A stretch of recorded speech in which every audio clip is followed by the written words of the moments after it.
Բարև ձեզ հարգելի դիտողներ, YouTube-յանի Մալիքի եթերում զրուցելու եմ միջազգայնագետ Գեորգի Թումասյանի հետ։ Ցանկության դեպքում կարող եք բաժանորդագրվել YouTube-յանի Մալիքին։ Բարև ձեզ, պարոն Թումասյան։ Բարձես։ Պարոն Թումասյան, օրերս Նախիջևանում տեղի ունեցավ այսպես կոչված ճակերտավոր վերադարձ դեպի Արևմտյան Ադրբեջան վերնագրով միջոցառում, որին մասնակցում էին գիտնականներ ադրբեջանցի, պաշտոնյաներ, նախարարներ եւ տանում էին թեզը, որով Հայաստանի ինքնիշխան տարածքը դա Արևմտյան Ադրբեջանն է, Հայաստանի սուվերեն տարածքը քարտեզով ներկայացված էր ադրբեջանական տեղանուններով, սա ինչպես եք մեկնաբանում։ Սա մեկնաբանում եմ կտրուկ բացասական, սա համարում եմ Վաշինգտոնյան համաձայնությունների խախտում, սա համարում եմ Հայաստանի սուվերենության տարածքային ամբողջականության հանդեպ վտանգ, հիշում եմ արտաքին հետախուզության ծառայության զեկույցում 2026 թվականին նշված այն սպառնալիքը, որ ամենագլխավոր խնդիրը հայ-ադրբեջանական հարաբերություններում մնում է ճակերտներում այդպես կոչված այդ Արևմտյան Ադրբեջանի կեղծ թեզը եւ ուստի իհարկե այդտեղից հետևանքներ պետք է անենք։ Խախտում է Բաքուն պաշտոնապես օգոստոսի 8-ի պայմանավորվածությունը։ Նորից կարելի է ասել, ինչպես ասացի, որ այո, այսպիսի քայլով սա հակասում է Վաշինգտոնյան համաձայնություններին, միևնույն ժամանակ ես համարում եմ, որ հայկական կողմից էլ որևէ քայլեր, որը հակասում է Վաշինգտոնյան համաձայնություններին, նաև չպետք է լինի, որովհետև Բաքուն ունի ինչ-ինչ մեղադրանքներ նաև Հայաստանի հասցեին, ուստի պետք է այստեղ քննարկել հենց նա, որ այո, խախտումներ գուցե կան երկու կողմից էլ եւ դրա օրինակը Հայաստանի դեպքում ընդդիմադիր ուժերի կողմից կլինի դա ռետորաբանությունը, թե կլինի ինչ-ինչ քայլերը, բայց ընդհանուր առումով իհարկե Ադրբեջանում սա պետական մակարդակ ունի, ինչը շատ ավելի վտանգավոր է, քան Հայաստանում ընդդիմադիր ուժերի կողմից նույն տրամաբանությունը։ Պարոն Թումասյան, պաշտոնական Երևանն ինչու չի արձագանքում, միջոցառումից անցել է արդեն շուրջ 5-6 օր, բայց ոչ արտգործ նախարարությունն է հայտարարություն տարածել, ոչ կառավարությունը, ոչ ԱԳՆ լրատվամիջոցների հարցերին ի պատասխան է դիրքորոշում հայտնում։ Համարում եմ, որ այդպիսի արձագանք անհրաժեշտ է եւ պետք է արվի եւ կարծում եմ, որ որևէ դեպքում մենք թույլի կարգավիճակից խոսելու իրավունք չունենք։ Գուցե իշխանությունների համար անհարմար է այդպիսի հայտարարություն անել, բայց ամեն դեպքում շատ կարևոր է արձանագրել, որ դա կտրուկ անընդունելի է։ Միևնույն ժամանակ ես նաև կհորդորեի իշխանություններին հորդորելով իրենց հայտարարություն անել այս թեմայով, կհորդորեի իրենց նաև,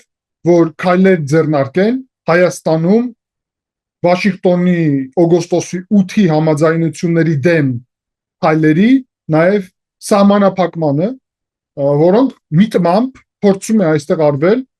Ռուսաստանի գործակալական ցանցի ներկայացուցիչների կողմից։ Եվ դա շատ կարևոր է, որովհետև մենք տեսնում ենք իրենց կողմից նույն Երևանում, ինչպես նաև ազգային ժողովում օգտագործել մի դրոշ, որը հակասում է Վաշինգտոնյան համաձայնություններին։ Սա փաստ է։ Բայց պարոն Թումասյան, եկեք համաձայնվենք, որ դա չի արվում այն մակարդակով, ինչ արվում է Բաքվի կողմից, հա։ Նիկոլ Փաշինյանի աշխատակազմը չի ֆինանսավորում որևէ մեկին, որ բերի օրինակ Ֆրանսիայի հրապարակում Արցախի դրոշ տեղադրի, բայց Ալիևի աշխատակազմը ֆինանսավորում է մի ՀԿ-ի, որը կազմակերպել է վերադարձ դեպի Արևմտյան Ադրբեջան նախագիծ միջոցառում փառատոն եւ այստեղ բալանսները ակնհայտ տարբեր են։ Պարոն Կիրակոսյան, ես հենց դա ասացի։ Այսինքն բայց դուք ինչու եք այս դեպքում հիշում ընդդիմության Գեղամ Մանուկյանի, Ագնես Ախամոյանի կամ Հայկ Մամիջանյանի Արցախի փոքր դրոշը ԱԺ-ում իր սեղանին դնելու փաստը, երբ որ խոսում ենք այն մասին, որ Բաքվի իշխանությունները ֆինանսավորել են դեպի Արևմտյան Ադրբեջան միջոցառումը։ Այստեղ դա հիշելու անհրաժեշտությունը ո՞րն է։ Բացատրեմ։ Իշխանության մասը նաև ընդդիմությունը։ Եվ ի տարբերություն Ադրբեջանի, որտեղ որ ընդդիմություն կարելի ասել գոյություն չունի, Հայաստանում ընդդիմություն գոյություն ունի։ Եվ Ադրբեջանը ես նաև ասեմ, որ տարբեր կլինի դա իրանց հարցազրույցներ, թե Facebook-ում շփումներ եւ այլն, խոսքին վերջերս իրանց նախկին արտաքին գործերի նախարարի հետ Տոֆիկ Զուլֆուգարովի հետ, ուրեմն տեղի ունեցավ մի փոքր այսպիսի հանրային շփում Facebook-ում իր մեկնաբանությունների տակ։ Եվ ես տեսնում եմ իրենց տրամաբանությունը իրանք ինչ են ասում։ Ես չեմ ասում, որ ես կիսում եմ այդ տրամաբանությունը, բայց իրենք ասում են, որ իրենց չի հետաքրքրում Հայաստանի ներքաղաքական գործընթացները եւ այն, որ ընդդիմությունը այստեղ ժողովրդավարական ձևաչափով գոյություն ունի, դա իրենց չի հետաքրքրում։ Հիմա մենք պետք է դա նաև հաշվի առնենք, որ Ադրբեջանը իր բռնապետական տրամաբանությունից է ելնում,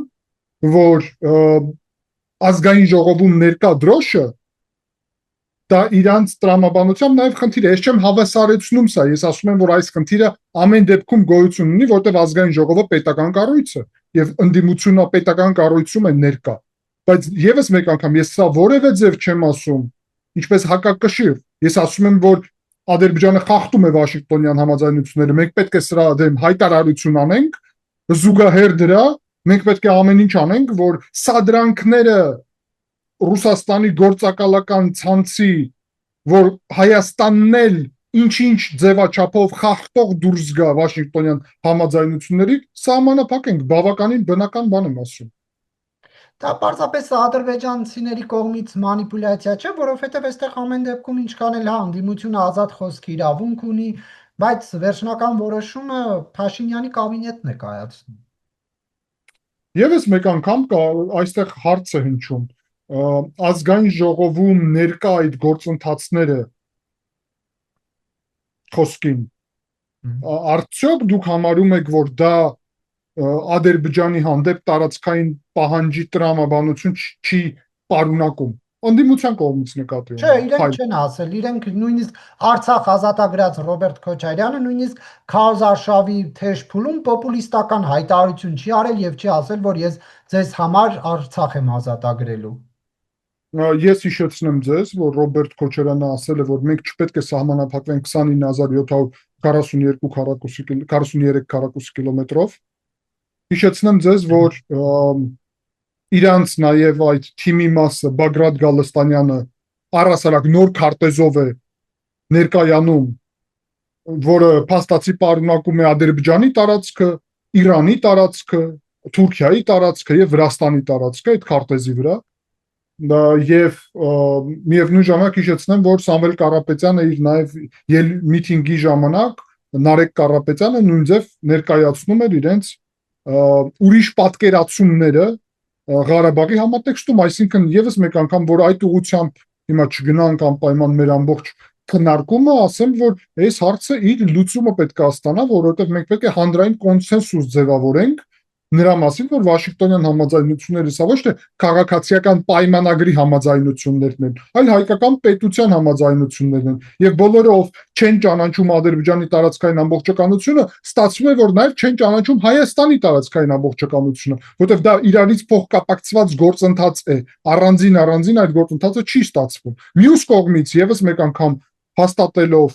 ասում եմ, որ Ադրբեջանի քայլը շատ ավելի խնդրահարույց է, եւ մենք այդ ուղղությամբ նաեւ պետք է առաջերտին քայլեր անենք։ Ես ուղղակի եւս մեկ անգամ հստակեցնեմ դիրքորոշումը, որ հանկարծ սխալ չընկալվի իմ մոտեցումը։ Պարզապես երբ հիշում ենք Բագրատ Գալստանյանի դոշին խփած մեծ հայկի քարտեզը, Հայաստանի ազգային պատկերասրահում մեծ հայկի քարտեզն է, կողքը փոքր հայկի քարտեզն է, Թուրքիան, Հայաստանն է,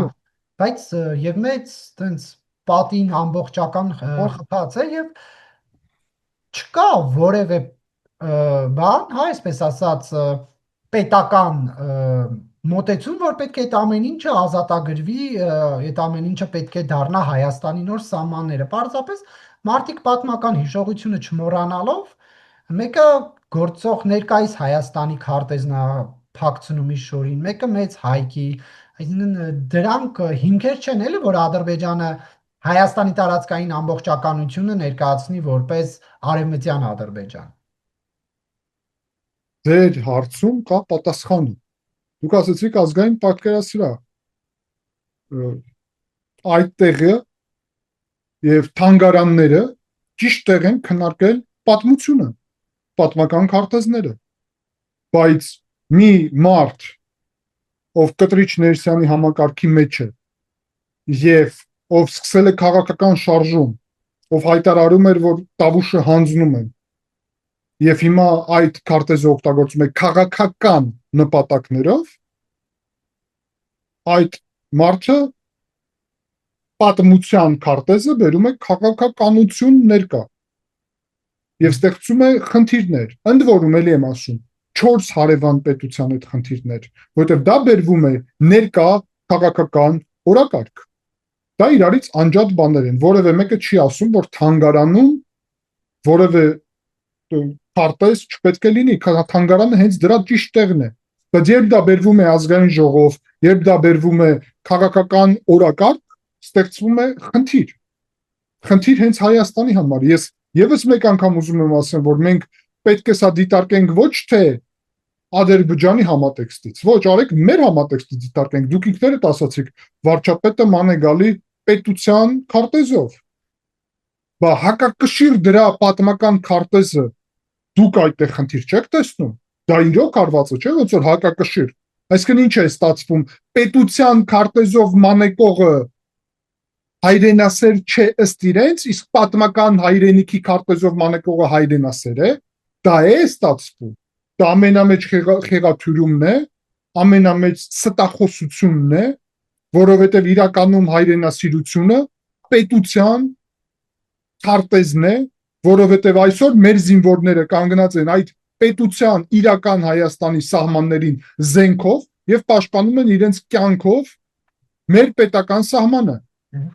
Ոչ թե մեր պատմական հայրենիքի պետական սահմանները կամ պատմական հայրենիքի պատմական սահմանները։ Դա շատ կարևոր է։ Իսկ մենք այդպիսի քարտեզներով եւ քաղաքական օրակարգներով վտանգի տակ ենք դնում մեր զինվորի կյանքը փաստացի։ Պոպուլիզմ է դա կոչվում է ժան։ Պարոն Թումասյան, բացառում եք, որ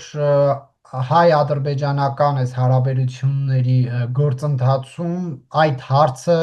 բանակցային բաղադրիչ կդառնա, թե ոչ։ Որ հարցը։ Այսպես կոչված ադրբեջանցիների ճակերտավոր վերադարձը։ Ես առաջերտին հանրային շատ անգամ լսել եմ անձամբ վարչապետ Փաշինյանից եւ ուրիշներից իշխանություններից, որ այդ հարցը չի քննարկվել եւ չի քննարկվելու։ Փաստ է, որ չի քննարկվել, որովհետեւ Վաշինգտոնյան համաձայնություններում չկա այդպիսի բան։ Իհարկե մենք տեսնում ենք Ադրբեջանի միտումը։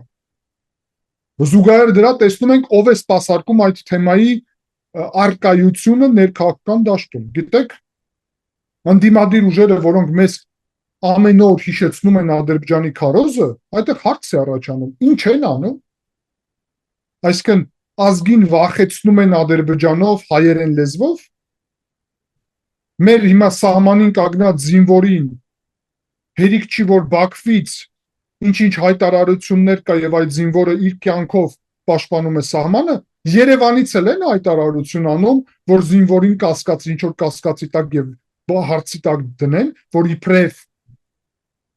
պետությունը պաշտպանելը բավարար չի պաշտպանվում պետությունը բավարար պաշտպանվում է հենց դրա համար է մեր զինված ուժերը, որ ոչ մեկ առանց մեր թույլտվության չի կարող Հայաստանի տարած գալ, գնալ, մնալ, ապրել եւ այլն։ Եվ դրա համար է սահմանը վերահսկողության տակ զինված ուժերի։ Ուստի ես գնահատում եմ այն, որ իշխանությունները ասում են, որ բացառում են սա ինչպես ճիշտ եւ դրական հանրային է ասվել, եւ ես համարում եմ, որ այո, այս թեման պետք է լինի բացառված վերադարձների թեմա, ինչպես վարչապետ Փաշինյանը առաջարկել է ընդ որում։ Վերադարձների թեման պետք է փակվի, բայց հիմա մենք նաեւ մեր մասը պետք է այդ վերադարձների թեմայի փակելու գնահատենք։ Ամբողջ նախընտրական փուլը անցնում էր նրանով, որ մենք Ղարաբաղ վերադառնալու թեմայի ընդդիմությունը ներկայացնում, ու միևնույն ժամանակ ընդդիմությունը մեզ սպառնում էր ադրբեջանցի ճակերտներում վերադարձի կամ չգիտեմ բնակեցման թեմայով։ Այսինքն ընդդիմության ասածը իրար է հակասում, հասկանում եք։ Իրանք մի կողմից վերադարձի թեմա վերադարձնում են օրակարգ, մյուս կողմից ասում են միակողմանի հանկարծ երկկողմանի չքննարկեք, ինչը ապրիորի ստացվում է, որ դա այդպես չի կարող լինել։ Ադրբեջանը բնականորեն, եթե Հայաստանը վերադարձի թեմա է բարձրացնում, Ադրբեջանն էլ կբարձրացնի, բնական է դա։ Այդ թեման 300,000 ադրբեջանցիների ճակերտավոր վերադարձի թեման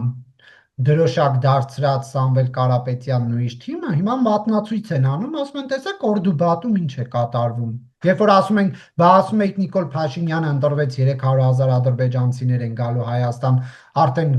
10 քանի օր անցել է ուր են, ասում են, չեք տեսնում Օրդուբատում ինչ է սկսվել։ Ես ձեզ պատասխանեցի։ Տեսնում եք Երևանում Բագրատ Գալստանյանը ինչ քարտեզով է ման գալի։ Տեսնում եք ուրեմն դրոշ են փորձում անպայման Հայաստանի Երևանի կենտրոնում պահել դրոշ, որը հակասում է Վաշինգտոնյան համաձայնությունների, փաստ է։ Ազգային ժողովում դրոշեր են ներկա, որոնք հակասում են Վաշինգտոնյան համաձայնությունների, տարածքային պահանջ են Իրանից ներկայացնում։ Փաստ է։ Մենք մեր անելիքի մասին խոսենք մեկ, երկրորդը ես կրկնում եմ սկզբից ասածը, կտրուկ քննադատում եմ Ադրբեջանի քայլերը, ասում եմ, որ Հայաստանը պետք է քննադատի այդ քայլը եւ իր հարցերը լուծի այնպես նաեւ քննադատի, որ Ադրբեջանը ասելիք չունենա ի պատասխան, եւ մենք չենք շարունակվում, Ադրբեջանը շատ բան կարող է ուզենալ։ Առասարակ ասեմ ձեզ, որ ոչ միայն Ադրբեջանը, աշխարհի բոլոր պետություններն էլ շատ բան կարող են ուզենալ։ Ինքնիշխան պետությունը կներեք, ինքնիշխան պետությունը նշանակում է այն, որ մեր միջազգայինորեն ճանաչված 29743 քառակուսի կիլոմետրում մենք ենք որոշում մեր ճակատագիրը։ Ոչ մեկ չի կարող գալ այստեղ բնակվել կամ մի բան անել առանց հայկական պետության որոշմանը եւ ուրիշ դեպքերում իրանք ստիպված կլինեն հարձակվել Հայաստանի Հանրապետության վրա իր բոլոր հետևանքներով։ Այսինքն պատասխանը շատ հստակ եւ ուղիղ է։ Լավ, պարոն Թումասյան, Ադրբեջանում էլ կա հեռուստաընկերություն, որը հակասում է օգոստոսի 8-ի համաձայնագրին, այդ Արևմտյան Ադրբեջան հեռուստաընկերությունը, ՀԿ-ն, նախարար, որը հակասելով օգոստոսի 8-ի համաձայնագրին հրաման է տալիս, կարգադրություն է տալիս կրթական ծրագրերում ներառել Արևմտյան Ադրբեջանի մասին տեղեկություններ եւ այլն։ Հիմա ով պետք է սրա դեմը այսպես ասած առնի, Երևանը լռում է, Վաշինգտոնը որպես վկա այդ ամեն ինչին լռում է։ Երևանը չպետք է լռի, նրանից հետո ինչ Երևանը բոլոր այն հարցերը, որը պետք է լուծել, որը ես արդեն նշեցի, կլուծի, Երևանը չպետք է լռի, եւ ես համոզություն եմ ձեզ, որ Վաշինգտոնն էլ չի լռի եւ անպայման չի սա ամեն ինչ հանրային լինի, բայց այս աշխատանքը պետք է տանել իհարկե։ Ադրբեջանի միտումը հասկանալի է, Ադրբեջանի ցանկությունը հասկանալի է։ Մենք ամեն ինչ պետք է անենք, որ թույլ չտանք Ադրբեջանի այդ ցանկությունը դառնա իրականություն։ Այդ նպատակով պետք է հզորացնենք մեր զինված ուժերը, հզորացնենք մեր պետությունը եւ կանխենք որևէ հակահայկական սցենար։ Ոչ մեկ չի ասել, որ խաղաղության օրակարգը Ադրբեջանի հետ նշանակում է, որ վտանգը Ադրբեջանից կամ ուրեմն առասարակ գոյություն այլևս չունի։ Այդպիսի բան ոչ մեկ չի ասել, ընդ որում ոչ էլ իշխանությունը։ Պարոն Թումասյան, այլ հարցերի անդրադառնանք, Մարգարիտա Սիմոնյանը, ռուսական պետական հեռուստաալիքի Russia Today-ի գլխավոր խմբագիր, առաջարկում է նույնականացնել Հայաստանի քաղաքացիներին, ովքեր ընտրությունների… Մարգարիտա Սիմոնյանն ասում եք, հա։ Ինչ ասացի, որ ճիշտ ասացի։ Մարգարիտա Սիմոնյանն առաջարկում է արգելել այն Հայաստանի քաղաքացիների մուտքը Ռուսաստանի Դաշնություն, ովքեր քվեարկել են Նիկոլ Փաշինյանի օգտին, ասում է, դա շատ հեշտ է, սոցիալական ցանցերով, իրենց գրառումներով նույնականացրեք, ասում է, մեկը կհամարձակվի Օսեթիայի մասին մի բան գրի եւ հեշտությամբ մտնի Օսեթիա, ասում է, այդտենց էլ պետք է լինի Ռուսաստանի պարագայում, ասում է, որովհետեւ ով Փաշինյանի օգտին է քվեարկել, նա հակառուս է, ատում է Ռուսաստանին։ Սա դուք ինչպես կմեկնաբանեք։ Ես կմեկնաբանեմ, որ ուշադրություն Մարգարիտա Սիմոնյանին դարձնել առասարակ պետք չէ։ Մարգարիտա Սիմոնյանը վաղուց սպառել է իր հեղինակությունը։ Մարգարիտա Սիմոնյանը, Մարիա Զախարովան, եւ էլի մի քանի այդպիսի անձ այն կլանի մասն են այնտեղ Լավրովյան կլանի, այսպես ասած, որոնք հակահայկական օրակարգով են շարժվում, մենք իրանց ուշադրություն չենք դարձնելու, որովհետև հայ-ռուսական հարաբերություններում կան ավելի վստահելի մարդիկ Մոսկվայում, ում հետ որ պետք է համագործակցել եւ աշխատել, որովհետև ավելի լուրջ մարդիկ կան, քան հաստատ Մարգարիտա Սիմոնյանը, որոնք շատ լավ ընկալում են ինչպիսի վտանգավոր եւ խնդրահարույց է այսպիսի թեզեր ներկայացնելը եւ այսպիսի օրակարգ հարասարակ բերելը։ Նկատի ունեմ ուղղակի, որ սա անլուրջ է եւ իր մակարդակն է անլուրջ։ Ոստի Պարզապես այդ անլուրջ մակարդակը, ձեր նշած անլուրջ մակարդակը հերարձակվում է Հայաստանի հանրային մուլտիպլեքսով, որի համար հարկատուներն են վճարում։ Այսինքն իշխանությունները նույնիսկ պատրաստ չեն նման փոքր քայլերում, ատամ ցույց տալու, եւ Մարգարիտա Սիմոնյանը դա գուցե այսօր գրել է միտեղ Telegram-ում, վաղը ասի իր հերինակային հաղորդման ժամանակ, որը հերարձակվում է Հայաստանում։ Գիտեք, դուք շատ լավ գիտեք, որ ես աջակցում եի այս ընտրությունների համատեքստում քաղաքացիական պայմանագրի վերընտրմանը, հաշվի առնելով իրական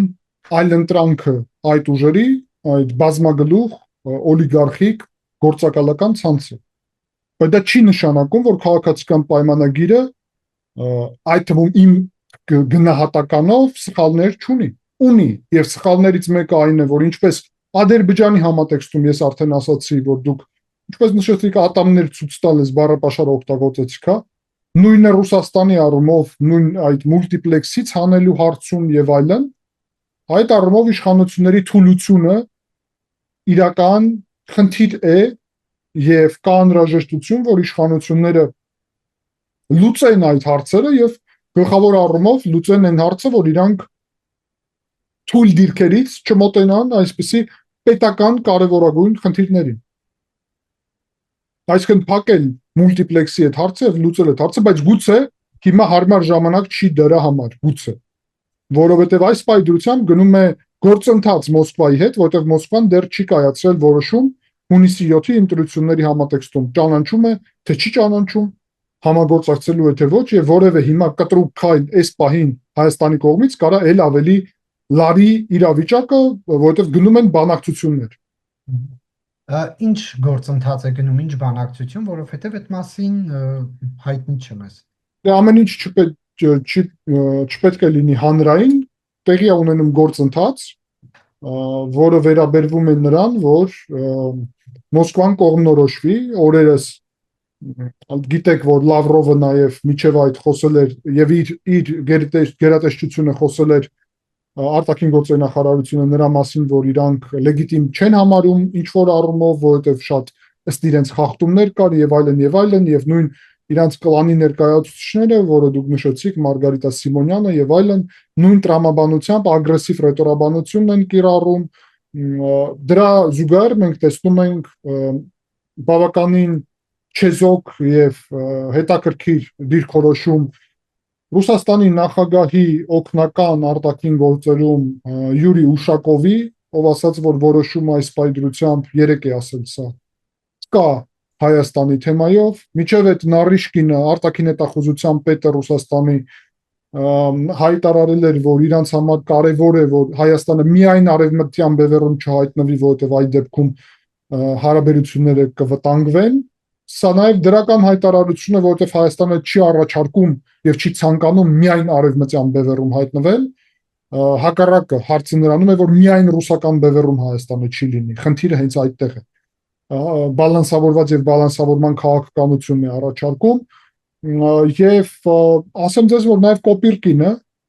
ով վերադարձավ Մոսկվայից, բավականին հետաքրքիր հայտարարություններ արեց, որ նոր աշխարհակաղակական իրավիճակում պետք է գտնել նոր ձևաչափ Հայաստանի հետ համագործակցության, սա դեռ իհարկե խոսքեր են, այս խոսքերը պետք է արտացոլվի կոնկրետ երկու հարցում, եթե Ռուսաստանը պատրաստ է Հայաստանի հետ նոր ձևաչափով հարաբերությունների, ապա դա պետք է արտացոլվի երկու կոնկրետ որոշումով։ Առաջինը անվերապահ ճանաչել ընտրությունների արդյունքները եւ Հայաստանի ընտրված իշխանությունների լեգիտիմությունը, եւ երկրորդ պատրաստակամություն զոհաբերել եւ որևէ խոչընդոտ չստեղծել, գործակալական ցանցին բազմագլուխ այդ հրեշին ցանցին իդեմս երկու նախկին նախագահ Ռոբերտ Քոչարյան Սերժ Սարգսյանի, երկու օլիգարխ Սամվել Կարապետյան Գագիկ Ծառուկյանի եւ մեկ ուրեմն Կտրիչ Ներսիսյանի առնվազն այս 5 գլխանոց ուրեմն համակարգի մասին է խոսքը գնում, առնվազն եւ մնացած հետևանքներով, այսինքն չխոչընդոտել գործակալական ցանցի հարցը լուծելու։ Պարոն Թոմասյան, այդ բանակցությունների հետ կապված, հա, այսինքն Ուշակովը, Նարիշկինը ում հետ են բանակցում Հայաստանում։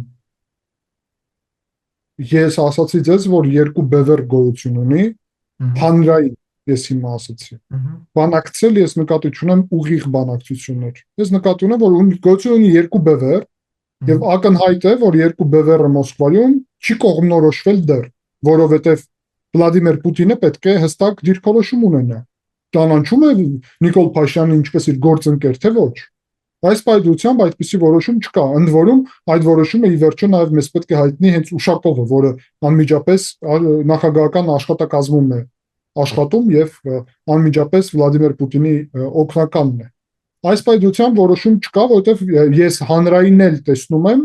որ կան տարբեր բևեռներ, տարբեր մոտեցումներ եւ տարբեր գնահատականներ։ Մնացածը ինչ վերաբերվում է ես բանակցություններ ասելով անպայման չեն նկատի ունենալ ուղիղ բանակցություններ, այլ կարա նկատի ունեմ նաև գործընթացներ, մեսիջներ եւ այլն, որը ուղղված է ինչ որ հասկացության այս հարաբերություններում, ինչպես ես համոզված եմ իհարկե պաշտոնական նաև տեղի են ունենում ինչ շփումներ այն առումով, որ հասկանանք թե ինչ շարունակություն կունենա այս ամենը, իհարկե։ Դա արվում է դիվանագիտական ծառայությունն է անում, հատուկ մարմիններն են դրանով զբաղված, քաղաքացիական կամ քաղաքական հասարակությունը, փորձագետները, այսինքն տարբեր մակարդակով կարող է դա տեղի ունենա։ Գուցե Ռուսաստանը սպասում է Հայաստանի իշխանության որոշմանը հանրաքվեի հետ կապված ԵԱՏՄ թեմայով, որովհետև Ռուսաստանը պարբերաբար այդ հարցը առաջ է քաշում նաև Վլադիմիր Պուտինի մակարդակով։ Ընտրությունների արդյունքների լեգիտիմությունը կապ չունի հանրաքվեի հետ։ Հանրաքվեը կարա լինի, կարա չլինի, որոշում կարա հանրաքվեում լինի կամ այսպիսի կամ այնպիսի, բայց դա կապ չունի ընտրությունների հետ։ Հարց կա ուղիղ։ Ճանաչում է Ռուսաստանը Նիկոլ Փաշինյանին ինչպես վարչապետ օգոստոսից հետո։ Կունենա հանդիպումներ Վլադիմիր Պուտինը իր գործընկերոջ հետ, թե ոչ։ Եթե այո, դա մի տրամաբանության հարաբերություններ են, եթե ոչ, դա լրիվ ուրիշ տրամաբանության հարաբերություններ են։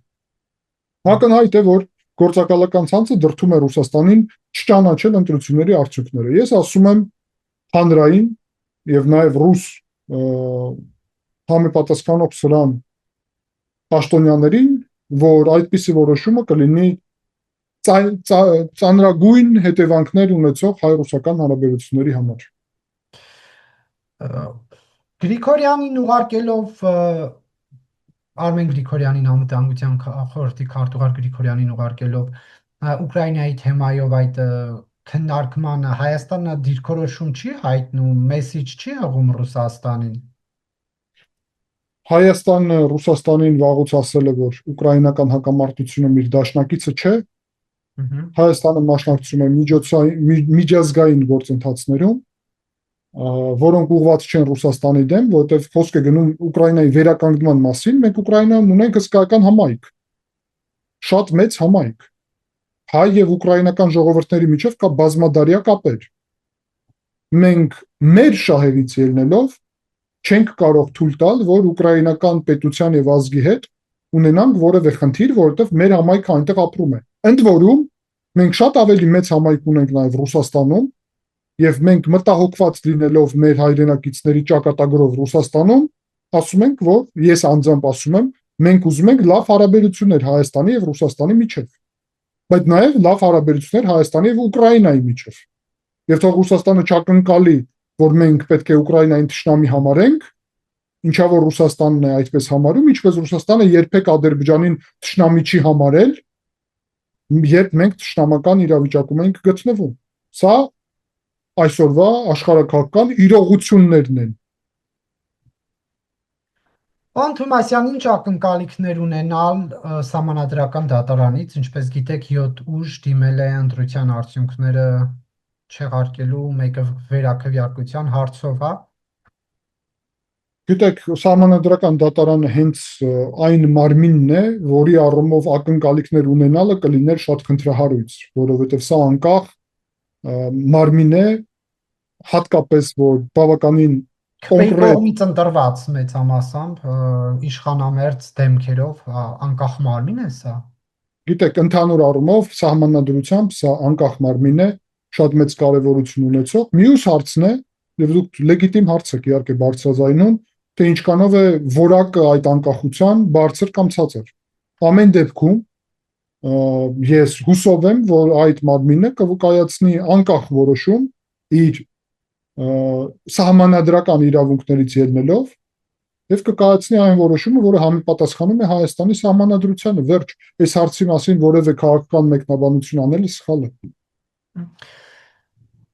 Եթե օրինակ Սահմանադրական դատարանը թողնի ամեն ինչ այնպես, ինչպես կա, այսինքն ընտրության արդյունքները վերահաստատի, ինչ զարգացումներ ըստ ձեզ տեղի կունենան, հատկապես որ Սամվել Կարապետյանն ասել է մենք այլևս եռագլուխ չենք, 500-600 հազար գլուխ ենք, իսկ Ռոբերտ Քոչարյանը ընտրություններից առաջ ասում էր, որ հաղթանակը եթե գողանան, հեղափոխություն կիրականացնենք։ Դե զարմանալի է, որ Երևանի Զվարթնոց օդանավակայանում էր հեղափոխություն կազմակերպում Քոչարյանը, բայց չտրվեց իրան հնարավորություն, ավելի ճիշտ չտրվեց հնարավորություն լքի Հայաստանը, տրվեց իրան հնարավորություն հեղափոխություն կազմակերպել։ Թե թող կազմակերպի։ Եվ դրան ավելացված նույն Սամվել Կարապետյանի նաև հայտարարությունները շատ պարզ նաև պետք է նշել, որ եթե ունակ են իրականում այդքան մարդ կամ գուցե մի մասը առնվազն փողոց դուրս անեն, բերեն փողոց, ապա շատ հետաքրքիր կլիներ, որտեղ ես կասկածում եմ մարդիկ, ով մեծ մասամբ խոստացել են պաշտոն, խոստացել են գումար կամ տվել են գումար, խոստացել են ինչ-որ պատվերներ բիզնեսի, Սամվել Կարապետյանի բիզնես համակարգից, մարդիկ, ով եկել են Ռուսաստանից քվեարկելու գնալու, այդ մարդիկ փողոցային պայքարի հանուն Հայաստանի շահերի հավատք է այդտեղ պետք, որ դու հավատաս նրան ինչ անում ես, ընդ որում հավատաս, որ կեղծել են ընտրությունները նաև։ Այդ ամենը տեղի կունենար արդեն վաղուց, հունիսի 8-ին տեղի կունենար արդեն, եթե այդ ամենը լիներ։ Դրան անպայման կոչ անել պետք չէ, ընդ որում եթե կոչել անեն, շատ հետաքրքիր է ինչքան մարդ դուրս գա, եւ ես համոզված եմ, որ 500,000 չէ, 50,000 հավաքել չեն կարողանա։ Եվ վերջում, պարոն Թոմասյան, դուք ինչ որակի խորհրդարան տեսնելու, այսպես ասած, պատկերացումներ ունեք առաջիկա խորհրդարանի հետ կապված, երբ որ ընդդիմությունն ու իշխանությունը միտեղ են լինում, սկանդալային վեճ է տեղ ունենում, Երևանի քաղաքապետարանի ավականու նիստը տեսանք 2 օր առաջ, այսինքն մենք էլի ունենալու ենք կարգին հաղորդումը մի մանրապատում ուներ, հա, փչացած Բոշա, այդ որակի խորհրդարան, թե խորհրդարան, որտեղ անկախ քաղաքական խորը տարաձայնություններից հանուն Հայաստանի, հանուն ժողովրդի բարեկարգ կյանքի, մենակ նախագծեր կքննարկվեն, գաղափարական վեճ կլինի, մասնագիտական բանավեճ, ինչ եք ակնկալում։ Փաստ է, որ կլինի առաջի տարբերակը, կլինի այնինչ վերջի 5 տարին էր, ցավոք, ընդ որում սրանում կա քաղաքացիական պայմանագրի պատասխանատվությունը, ինչպես նաև կա այդ ընդդիմադիր ուժերի առհասարակ պատասխանատվությունն եւ առհասարակ գոյությունը, որովհետեւ եւս մեկ անգամ այդ ուժերը կանգնած են քրիա օլիգարխիկ, մաֆիոզա-կլանական համակարգի վրա եւ իրանց միջոցը հայտնվել ազգային ժողովում դա գումարն է եղել։ Կլինի դա գովազդը, կլինի դա կաշառքը, թե կլինի իրանց բիզնես համակարգները եւ այլն։ Իհարկե պատասխանատվություն են կրում նաև ընդդիմադիր խորհրդարան չանցած ուժերը, որոնք իրանց սեփական շահերը, սեփական էգոն նաև հանրային շահից ավելի բարձր դրեցին փաստացի եւ ինքնավստահության հետևանքով որևէ մեկը չհատեց այդ շեմը եւ փոշիացավ առնվազն 12% ձայն, ինչը շատ վնասակար է հայկական ժողովրդավարության համար եւ նաեւ դեպի ապագա նայելով դա էլ է պետք ասել, որ հարցեր է արդեն առաջանում, իսկ ինչպիսին է ապագան, որովհետեւ այսպես 5 տարի այսպես դա մեկ խնդիր է, իսկ հետո դա արդեն երկրորդ խնդիրն է։ Իդեպ, կանոր ժողովրդավարությունից խոսեցիք եւ օդանավակայանից, դուք ժողովրդավար համարում եք օդանավակայանից ԱԱՑ-ի նկարած կադրերի տարածումը։ Օդանավակայանից ԱԱՑ-ի նկարած կադրերը ԶԼՄ-ներու չպետք է լինեն, որովհետև եթե դա զուտ ԱԱՑ-ինն է եւ ուրիշ, ես կոնկրետ չեմ կարող ասեմ, գուցե դա ուրիշ ինչ-որ ակնհայտ է, որ դա այդ անձնագրային խցիկի արեք այսպես ասեմ, եթե դա ԱԱՑ-ի կադրերն են, որոնք իրավունք օրենքով չկա, որ լինեն հանրային, ապա դա ԶԼՄ-ում չպետք է հայտնվեր։ Եվ եթե դա այդպես է, դիմացը Քոչարյանն է կանգնած, ով էլ լինի կանգնած, եթե դա օրենքով նախատեսված է, օրենքը չպետք է խախտվի։ Եթե դա այդպես է արվել եւ հայտնվել է իշխանական ԶԼՄ-ներում, ապա դա արդեն կարելի է քննարկել ինչպես խնդիր, որովհետեւ օրենքը խախտելով օգտագործում է քաղաքական նպատակներով։ Մյուս կողմից, եթե օրենքով թույլտվություն կա դրա, ապա կա նաև հանրային պահանջ, որտեղ մի բան է հայտարարել Քոչարյանի մասին, երկրորդ բան է ցույց տալ փաստացի, որ Քոչարյանը այո իրոք փորձել է հատել, իրոք իրան թույլ չեն տվել, որովհետև կա հանրային հետաքրքրվածություն սրանում։ Դա արդեն զուտ օրենքի հարց է, ես նաև ձեզ եմ հորդորում, որ ինչպես լրագրող ուսումնասիրեք այդ օրենքը, ինչպես է դա նախատեսում, այսինքն կարող է ԶԼՄ-ն դիմել ԱԱՑ-ին եւ ստանալ այդպիսի խոսքին տեղեկատվություն, որևէ ուրիշ քաղաքացու մասին էլ, եթե այդպիսի հանրային հետաքրքրվածություն կա։ Շնորհակալություն, պարոն Թումասյան, հարցազրույցի համար։ Ես էլ եմ շնորհակալ։